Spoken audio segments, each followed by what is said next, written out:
messenger, Allah, La ilaha illallah.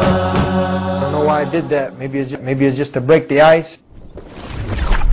The Deen Show is about to show you somebody's bridge to faith. We're right here on the yacht, here in the marina of, I'll get you the whole story about it just right now from our guest, our special guest today, Jibril. Salam alaikum. Kefalak, how are you? Alhamdulillah. Tell us your name. My name is Jibril Mason. Jibril Mason. But I think you changed your name. My name was Eric Mason. Eric became a Jibril. Islam, yes, and I became Gabriel. Gabriel is the English version of Jibril, which is Arabic. The angel Gabriel. It's the same one. Ah, Jibril, Gabriel is the same one. All right. Now, what we want to do, I want to ask you, where are we right now? We're at Marsa Halam in North Abor, Jeddah. It's a marina built by His Highness Prince Abdullah bin Saud, bin Abdulaziz Al Saud, the owner. On this marina, we have restaurants, recreation facilities. We bring many overseas guests diving with us in a company that is owned by His Highness called Dream Divers. Dream Divers. Yes, sir. Okay, now let's come to something that I'm sure our audience are really puzzled about. You have a British accent, yet you're here in Arabia, and you're saying some Arabic words. You have an Arabic name. What's going on with all of that? Well, when I was younger in Nigeria, my mother's Italian, a Catholic. My father was a British Protestant. They met post-war and had 4 children. I was one of them, the youngest boy. And then my father was working for the Nigerian government for many, many years. And we were with our parents, and I saw that many of my father's workers were Muslims, Hausa people from the north. These are the Hausa people. The Hausa people, indeed. Okay. And being younger, more impressionable, I wondered, why are all the security, why are all the truck drivers, why are all the helpers Muslims? And my father said, because they're good people, you can trust them. So then So he was saying, wait a minute, hold it, the media today is saying the opposite, saying Muslims are bad people, you can't trust them, and your father was saying they're good people, you can trust them. There's another misconception being cleared up right away. My son was born in Saudi Arabia. He's now at university in England. They will never show a photograph of my son playing football with his Saudi friends, but they will publish a picture of my son fighting with his Saudi friends. No, the media do have a lot to answer for in this context, especially with their perception of Islam. Muslims are like anybody else. There are good Muslims, there are bad Muslims, but Muslims practicing Islam, they are 90%, the majority are good people. Just good people, huh? That's all they have to be, good people. Okay, now there's a question. Did you become a Muslim? Of course. Yeah, how long ago? Oh, 5 years, 6 years. 5 or 6 years ago? 6 years I reverted to Islam. But I've had my Quran since Nigeria, since I was a boy. Given to me, in fact, I'll show it to you later. It's in my car. Okay, we're going to hold you to that. We're you're going welcome. to get to see the Quran, the original one. I never travel without it. What took you so long to decide to be a Muslim? Because I wanted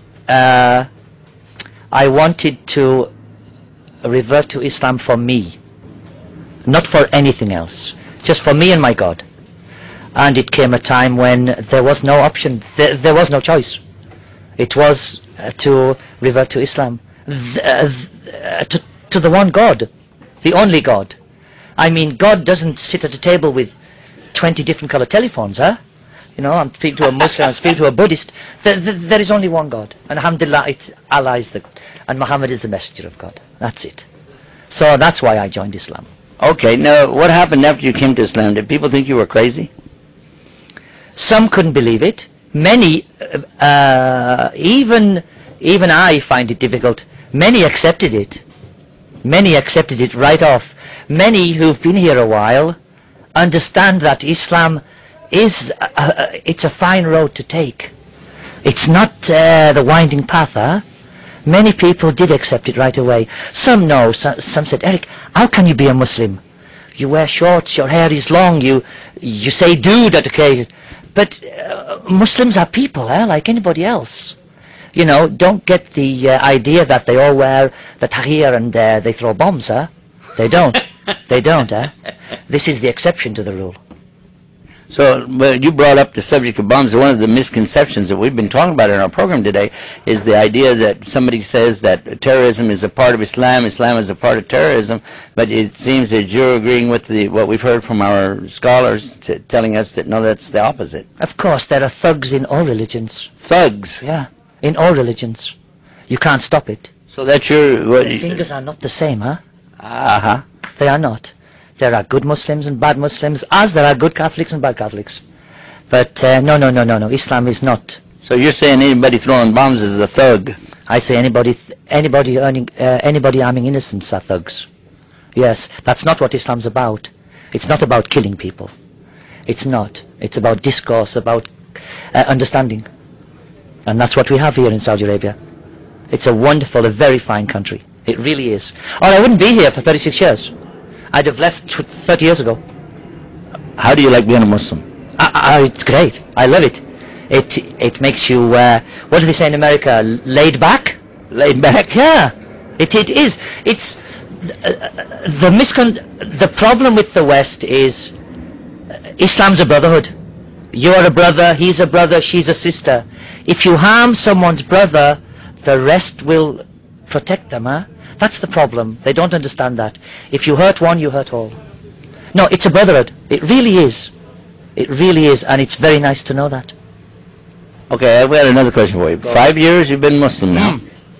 Have you had, you're here in Jeddah right now in Saudi Arabia, which is the seaport not far from Mecca.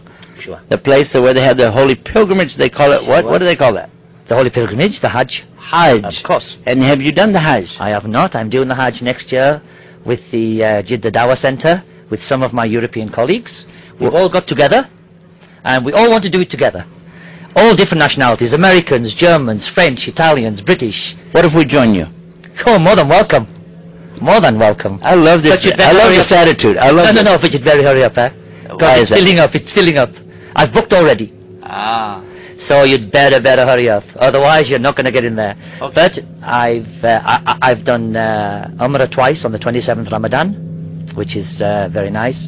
I visited the Prophet's Mosque in Medina, which is also... I think you're going to Medina when? Tomorrow? We're on our way today. You're on your way today? Alhamdulillah, you will love it. Give us some advice. Some Advice. advice. Be a good person. It doesn't take much. Read the Quran. Get yourself a copy of this book.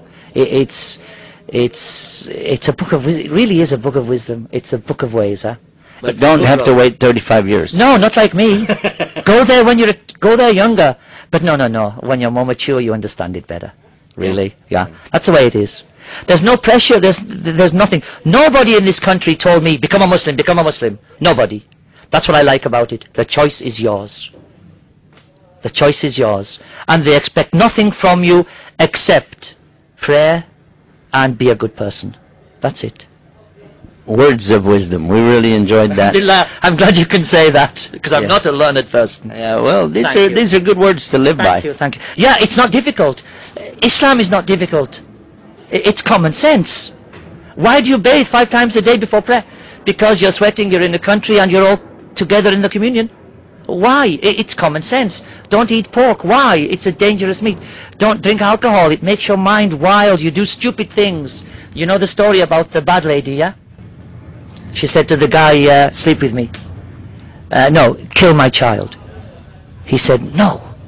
She said, well, come to the bar and have a drink. No, come to the bar and have a drink. He had a drink.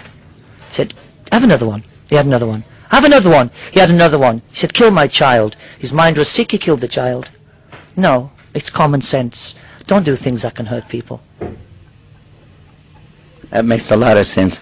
We're very happy to have you on the program and look forward to more in the future. You're more than welcome, Jazakallah khair. And we're looking forward to a chance to be together Inshallah, again. yes, please, come next year. Yes. But book now. Book now. It's filling up. More good advice. Get your name Book on the list. now. Get your name on the list Yeah. to go out and have a good time and do some deep sea diving. Sure. And don't forget to get your name on the list to be amongst those who enter Jannah, the paradise, by doing what? Accepting the truth of La ilaha illallah. There's none to worship except Allah, and Muhammad is his messenger. All of that from right here on the Deen Show and the Bridge to Faith. Till next time, I'm Yusuf Estes, reminding myself and you about the peace. Assalamu alaikum, rahmatullah.